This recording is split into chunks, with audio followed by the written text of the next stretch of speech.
म्हाडा तालुक्याचे माजी आमदार बबनदादा शिंदे यांचे चिरंजीव रणजित भैया शिंदे यांनी पत्रकार दिनाचे औचित्य साधून गणेश मंगल कार्यालय वेनेगाव या ठिकाणी पत्रकार दिनानिमित्त म्हाडा तालुक्यातील सर्व पत्रकारांना सन्मानित केले व टेंभुर्णी येथे पत्रकार भवन उभारण्यासाठी प्रयत्न करू असे देखील त्यांनी त्या ठिकाणी सांगितले। आज बदललेले अजून बदलत राहणार, पण आज या पत्रकार दिनाच्या निमित्ताने आपल्या सर्वांचं कौतुक करणे आणि आपल्या सर्वांचा सन्मान करण्यासाठी खरं तर हा कार्यक्रमाचं आयोजन केलं। या ठिकाणी टेंभुर्णी मधल्या पत्रकारांची विनंती होती की आम्हाला मार्केट कमिटीमध्ये थोडीशी पत्रकार भवनसाठी जागा मिळावी,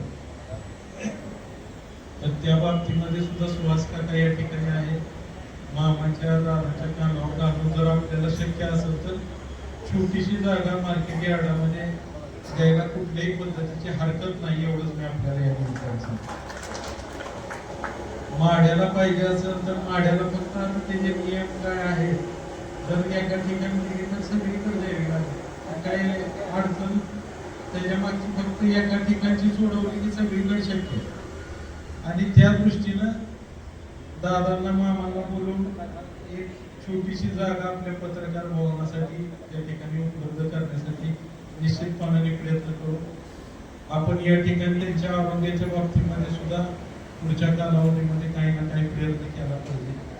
तर सध्या एवढंच मी या निमित्ताने सांगू शकतो की जरी कुठलं पत्रकारांचा असो किंवा तुमच्या संबंधित अजून कोणाचा जरी एखादा मोठा आजार झालेला असेल किंवा ऑपरेशन असेल तरी आपल्याला मुख्यमंत्री सहायता निधीतून 100% जेवढी होता होईल एवढी मदत माझ्याकडे आपण त्या कालावधीमध्ये जर अप्रोच झाला तर 100% आपल्याला मुख्यमंत्री सहायता निधीतून मदत केली जाईल, एवढंच मी या निमित्ताने सांगतो। आज या पत्रकार दिनाच्या निमित्ताने उशीर बराच झालेला आहे, सगळ्यांना जेवणाची वेळ झालेली आहे, त्यामुळे अधिक वेळ न घेता आज आपण सर्वजण या ठिकाणी आला।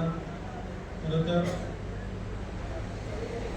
गेल्या 5 महिन्यापूर्वी दादाच्या ऑपरेशनसाठी मी अमेरिकेला गेलेलो होतो आणि त्या बाबतीत सुद्धा बरेचसे पत्रकार नुसते पत्रकार नाही, ते खऱ्या अर्थाने हितचिंतक पण आहे आणि पत्रकारांच्या संबंध तालुक्यातल्या मतदारसंघातल्या सगळ्याच लोकांच्या आशीर्वादामुळे दादांचं ऑपरेशन चांगल्या पद्धतीने यशस्वी झालं, त्याबद्दल आपल्या सर्वांचे मी या निमित्ताने मनापासून आभार मानतो।